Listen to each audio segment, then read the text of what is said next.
Hello, welcome back to Learn Economia. As I have said in my previous video, this video would be discussing the syllabus of UGC NET JRF paper 2, and this video, since the paper 2 is entirely focused upon the subject in which you are focusing upon, here I am concerned about the economics, and so here in this video I will be covering the syllabus of paper 2 of economics. Okay, having said so, let's understand the topics which you have to cover in order to crack UGC NET JRF examination.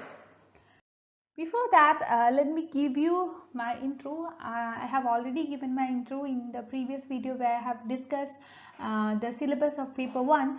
Let me again go through my intro so that you will be able to familiarize that you will be able to understand that I am fit to give you some explanations regarding some of the topics and some of the theories in different arenas of economics.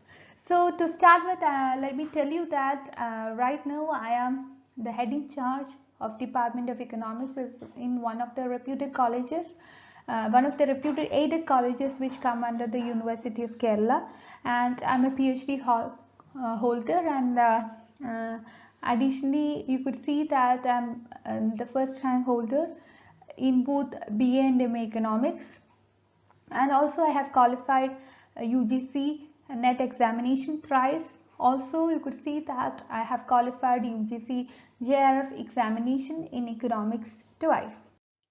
Having said so, just come to the topic of discussion, that is syllabus of economics in UGC NET JRF examination 2021.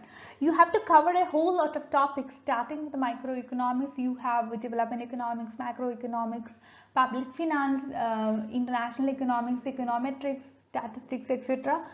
So to start with, let me introduce the concepts which you have to cover in microeconomics first. So under microeconomics, you have to understand the theory of consumer behavior, then theory of production and cost, decision making under uncertainty, attitude towards risk. Then you have game theory, where you have to discuss non-cooperative games. Here you have to understand the difference between cooperative and non-cooperative games and different types of games in the arena of game theory. Then under market structure, you have to understand the difference between perfect competition and imperfect competition, and non-competitive equilibria and the efficiency properties of non-competitive equilibria. And then you have to understand factor pricing and general equilibrium analysis. Under efficiency criteria, you have to understand the Pareto optimality criteria, Calther-Hicks compensation principle, and wealth maximization. Under welfare economics, you have to understand the fundamental theorems which come into the arena of welfare economics, and also the social welfare function. Under asymmetric information, you have to understand diverse selection and moral hazard problems. Now, these are the basic things you have to understand in the arena of microeconomics. Coming to macroeconomics, you have to understand the concept and measurement of national income, then determination of output and employment under classical and Keynesian approach. So both classical and Keynesian approach you have to understand. Then you have to understand the consumption function, investment function, difference between multiplier and accelerator, and demand for money and supply for money, and ISLM model.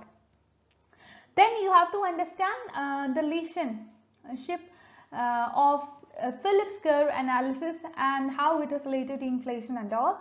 Then you have to understand business cycles, then difference between fiscal and monetary policy, and very importantly, rational expectation hypothesis and its critique.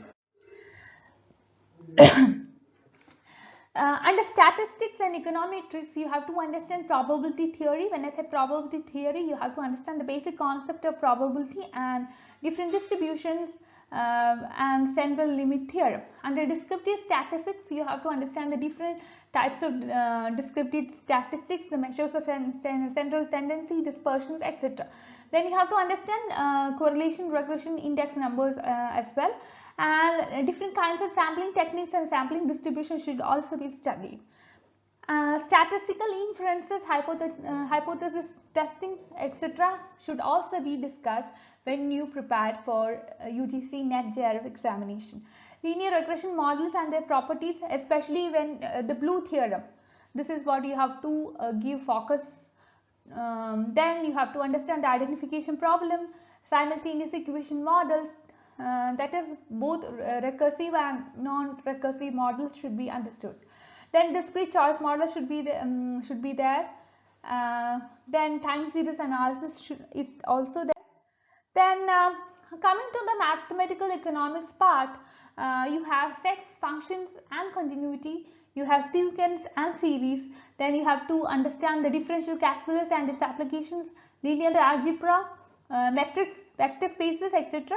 Then static optimization problems and their applications, input-output model, linear programming, difference and differential equations with applications. So here you have to give a little bit importance or little bit stress to input-output model and linear programming.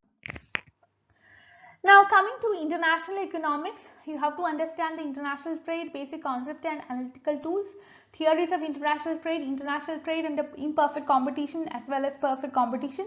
Then you have to understand the balance of payments, its composition, equilibrium, disequilibrium and adjustment mechanisms. Exchange rate of different types, it's different theories coming under exchange rate, then arbitrage, gains from foreign trade, terms of trade, trade multiplier, tariff and non-tariff barriers to trade, dumping, etc. should also be discussed. Then different kinds of international organizations like GATT, WTO, regional trade blocs, etc. should also be covered. Then there are trade policy issues, IMF, World Bank, etc. Now coming to the arena of public economics, you have market failure and remedial measures, asymmetric information, public goods, externality. Then you have regulation of market, collusion and consumers welfare. Under public revenue, you have to understand the difference between tax and non-tax revenue and also direct and indirect taxes, and also progressive and regressive taxation, that progressive and non-progressive taxation, incidents and effects of taxation, public expenditure, public debt and its management, public budget and budget multiplier. Also fiscal policy and implications should be covered. Coming to the money and banking section, you have components of money supply, central bank. In a detailed form, you have to understand the functions of central bank and all. Then you have to understand the role of commercial banks. Then you have to understand instruments and working of monetary policy and also non-banking financial institutions. And you should be able to understand the capital market and its regulation as well. Now coming to the development economics part of growth and development economics, you have to understand the difference between growth and development. Then various theories in the arena of development, economic development, the ones put forward by Adam Smith, Ricardo Marx, Schumpeter, Rostow. Then you have to understand the difference between balanced and unbalanced growth and also big push approach. Coming to the models of economic growth, you have to understand Harrod-Daumer model, Solow model, Robinson model, Calder model, etc. Then you have to understand the difference between disembodied technical progress and embodied technical progress. Also endogenous growth theory should be covered. Then you have indicators of economic development like PQLI, HDI, SDGs, etc. Then you have difference between poverty and inequality, the concepts and measurement. Then social sector development like health, education, gender, etc. should also be covered. Now coming to the arena of environmental economics and demography, you have environment as a public good. You have to understand how environment can be considered as a public good. Then there is market failure, Coase theorem. Coase theorem is very important. Then cost benefit analysis and compensation criteria, valuation of environmental goods, theories of population, concepts and measures of fertility, morbidity, mortality, age structure, economic demographic dividend, life table and migration. Now Indian economy, this is considered to be a very vast topic. You have to understand the current economic scenario and also you have to understand the past economic scenario. So you have to make a travel from starting from the past economic scenario and you have to reach the current economic scenario. So you have to understand how economic growth has taken place in India, its pattern and structure, how agriculture has developed in India, its pattern and structure, major challenges faced in the agriculture sector, and also policy responses towards that. And as in the case of agriculture, you have to understand the same pattern of structure of growth with respect to industry and services as well, and also the challenges and policy responses to the other two sectors, that is industry and services, should also be covered. Now coming to rural and urban development, you have to understand the issues faced in these kinds of development process, and also what are the challenges and policy responses when it comes to rural development and urban development should also be discussed. Now coming to foreign trade, you have to understand the structure and direction of foreign trade, balance of payment issues, foreign capital, trade policies, etc.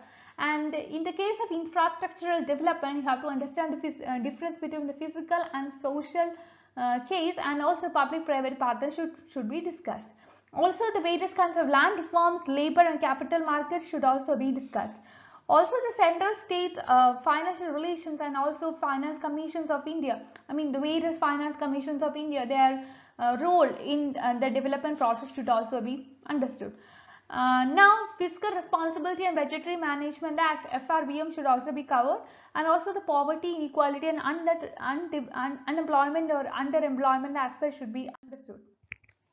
So that is the crux of the syllabus that you have to understand when you are preparing for the UGC NET JRF examination. I think I'll be doing a separate part of each and every section. So in order to give you an understanding of the books you have to understand, books you have to cover, or the books you have to refer when you look into microeconomics, macroeconomics, I mean different arenas of economics. So I haven't included that section in this video mainly because I don't want to make you confused.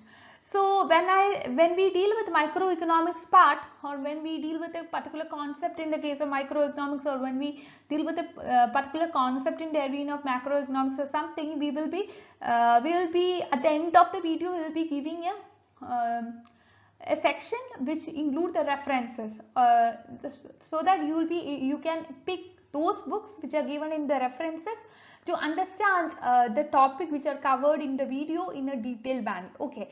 Anyway, thank you for watching this video. Please like, share and subscribe this channel for more videos.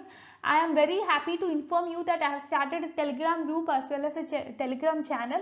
You are free to give your suggestions, you are free to give your doubts, etc. in the group, and also you are free to discuss in the group. That is very much enriching if you discuss in your doubts, so that you will be getting some kind of conceptual clarity, and also you will be able to make some kind of discussions. You will be able to contribute something to the discussions and all. That will be definitely enriching your experience in the arena of economics. That's all.